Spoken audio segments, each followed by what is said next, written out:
Hello guys, welcome back another video. Today in this video we will talk how to cancel drink AG1 subscription. Okay, so the subscription cancellation is very easy. You can follow two methods by which you can cancel your subscription.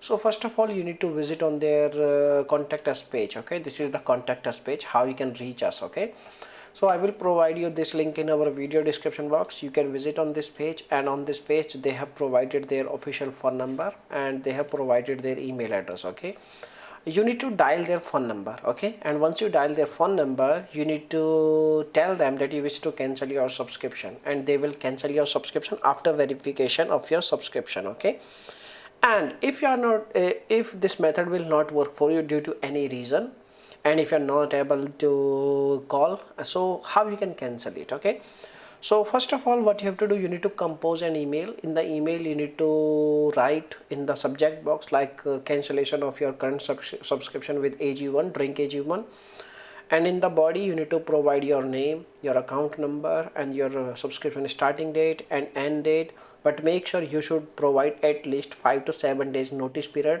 or we can say at least 5 to 7 prior to your next billing date. Okay, and in the body you need to also mention reason why you want to cancel, and in the end you need to ask a proof of cancellation in the written form of cancellation proof. Okay, and you need to send the email at their email address, which is also available on the same page on their contact us page. Okay, and once they receive your email they will provide you proof of cancellation. If you don't get any proof of cancellation from their side, it means your subscription is active and they have not ended your subscription, so you need to keep in touch with their customer support team. Okay, so these are the methods by which you can cancel your drink AG1 subscription. Now if you have any other questions you can make a comment. I will reply you very soon, and thanks for watching this video. Bye bye.